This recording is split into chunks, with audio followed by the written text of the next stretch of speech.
कहानी कोलकाता में रहने वाली नयनतारा की है। नयनतारा तब बस सिर्फ 6 साल की थी।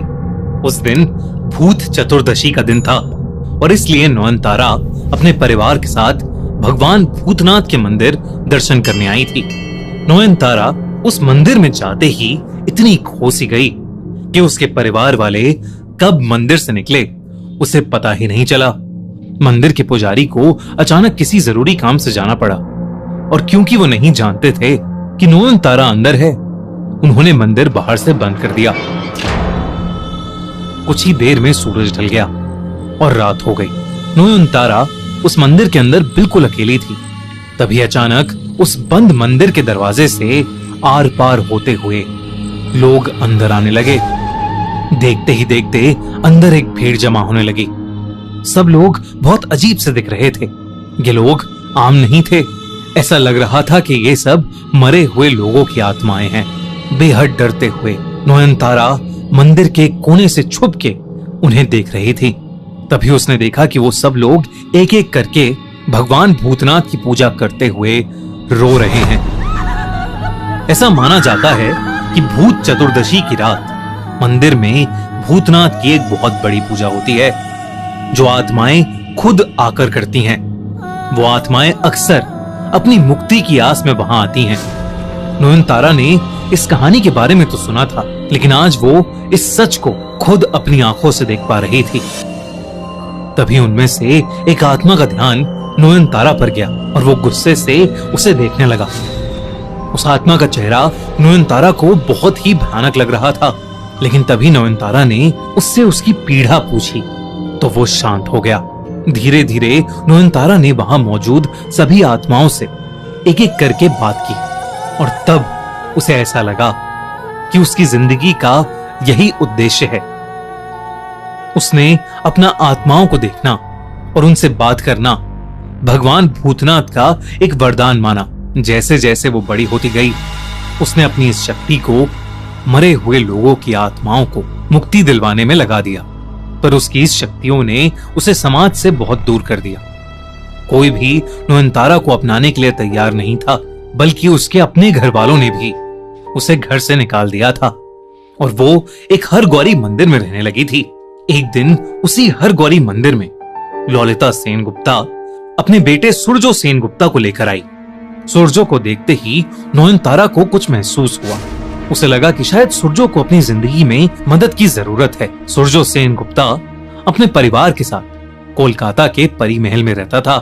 परी महल उनकी पुश्तैनी हवेली थी। सेनगुप्ता परिवार की समाज में बहुत इज्जत थी और इसी इज्जत के साथ साथ उनके पास खूब सारी दौलत भी थी। पर उनकी उस पुश्तैनी हवेली परी महल में कई राज छुपे थे। एक रात सूरजो को सोने में थोड़ी तकलीफ हो रही थी। वो कई घंटों से बस करवटें बदल रहा था। उसे एक सपना आया कि कोई औरत शादी की लाल साड़ी पहने उसके ऊपर बैठी है और उसका गला दबा रही है। लेकिन घबराहट के मारे जैसे ही उसने आंख खोली, वहां कोई नहीं था। तभी सूरजो को कुछ ऐसा नजर आया जिससे उसकी रूह कांप उठी। बेडरूम के दरवाजे पर उसे एक औरत शादी की साड़ी पहने खड़ी दिखी। वो बेडरूम से निकलकर बाहर जाने लगी। सूरजो बिना सोचे समझे उस औरत के पीछे गया। जब वो कमरे से बाहर निकला तो वहां कोई नहीं था। तभी उसकी नजर महल की दीवार पर लगे एक बड़े से शीशे पर गई। उसमें उसे हर जगह सिर्फ दुल्हन के कपड़ों में लड़कियां खड़ी दिखाई दे रही थीं। ऐसा लग रहा था जैसे वो सब वहां खड़ी लाशें हों, पर यह सब सिर्फ शीशे में दिख रहा था। असल में वहां कोई नहीं था। तभी उसे किसी औरत के रोने की आवाज ऊपर वाली सीढ़ियों से आई। वो सीढ़ियों के पास गया तो उसने देखा कि वही लाल साड़ी पहने औरत सीढ़ियों पर सर झुकाए बैठकर रो रही है। वो और पास गया तो उसे उस लड़की के पैर दिखे जिन पर मेहंदी लगी थी, मानो किसी दुल्हन के हों। इससे पहले कि सूरजो उससे कुछ पूछता, उसकी आंखों के सामने वो पैर उल्टे हो गए और तभी उस लड़की ने सूरजो को घूर कर देखा। सूरजो उसका चेहरा देखकर सुन पड़ गया था, क्योंकि वो और कोई नहीं बल्कि उसकी मरी हुई मंगेतर शाओली थी। ये देखकर सुरजो अपनी नींद से उठ गया। वो असल में एक बहुत बुरा सपना देख रहा था। उस दिन के बाद से सुरजो को ऐसे ही बुरे सपने आने लगे थे। इसीलिए सुरजो को हर गौरी का आशीर्वाद दिलवाने के लिए सुरजो की माँ ललिता उसे पास के एक हर गौरी मंदिर ले गईं और उसी मंदिर में उनकी मुलाकात नयनतारा से हुई। ललिता ने नयनतारा को देखते ही समझ लिया था कि सुरजो की जिंदगी को ये लड़की ही बदल सकती है। इसलिए उसने नयनतारा और सुरजो की शादी करवाने का फैसला किया। शादी के बाद सुरजो नयनतारा को परी महल में ले आया था, लेकिन नयनतारा को जरा सा भी अंदाजा नहीं था कि परी महल में कितने सारे साए और कितने सारे राज उसका इंतजार कर रहे हैं। पर परी महल में भी उन सायों को यह नहीं पता था कि नयनतारा कोई मामूली लड़की नहीं है। नयनतारा सुरजो से शादी करके बहुत खुश थी, पर सुरजो ऐसा महसूस नहीं करता था। शादी की पहली रात ही सुरजो ने नयनतारा को कह दिया था कि उसने ये शादी सिर्फ अपनी माँ ललिता के कहने पर की है। नयनतारा को इस सुनकर बहुत बुरा लगा, पर वो जानती थी कि समय के साथ वो सुरजो का दिल जीत लेगी। उस रात नयनतारा पानी पीने के लिए किचन गई। जैसे ही वो वापस कमरे में लौटी, नयनतारा का दिल दहल गया। सुरजो के बिस्तर के ठीक ऊपर एक लड़की हवा में तैर रही थी। उसने एक शादी का जोड़ा पहना हुआ था और उसकी आंखें गुस्से से लाल थीं। नयनतारा ने उसे देखते ही कहा, कौन हो तुम? मेरे पति से दूर हो जाओ। उस लड़की ने तुरंत नयनतारा की तरफ मुड़कर देखा और कहा, तू मुझे देख सकती है, कौन है तू? और तब नयनतारा ने उसे भगवान भूतनाथ से मिले अपने वरदान के बारे में बताया।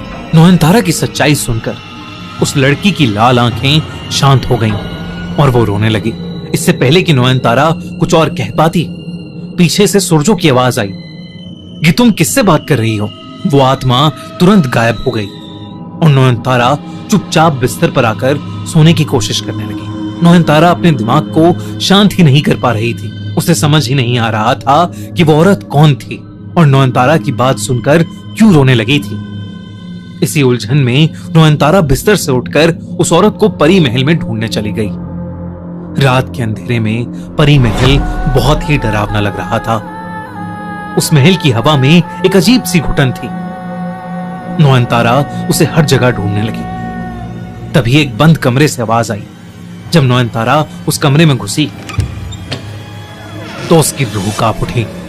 उस कमरे में बहुत सी लड़कियां शादी के जोड़े में खड़ी हुई थी और नयनतारा को देखते ही उल्लू ध्वनि निकालने लगी। उनकी आवाज इतनी तेज थी कि नयनतारा घबरा गई, पर उसने देखा कि उनके बीच में वही औरत भी थी जो नयनतारा को कमरे में दिखाई दी थी। नयनतारा ने उससे पूछा, तुम कौन हो? उस औरत ने जो जवाब दिया वो नयनतारा ने सपने में भी नहीं सोचा था। उसने बताया कि मरने से पहले उसकी शादी सुरजो से होने वाली थी, पर शादी से पहले ही सुरजो ने उसे जान से मार दिया। उसने कहा कि उसे मुक्ति तभी मिलेगी जब वो अपनी मौत का बदला सुरजो को मार कर लेगी और नयनतारा को उसकी मदद करनी होगी। उसने ये भी बताया कि परी महल में बहुत सारे राज छुपे हैं। जो जैसा दिखता है वो वैसा है नहीं। तो आखिर अब नयनतारा क्या करे? तो क्या वो उस आत्मा को मुक्ति दिलाएगी या अपने सुहाग की रक्षा करेगी? क्या है आखिर परी महल का राज? और क्या सच में सुरजो ने अपनी होने वाली पत्नी को जान से मारा था?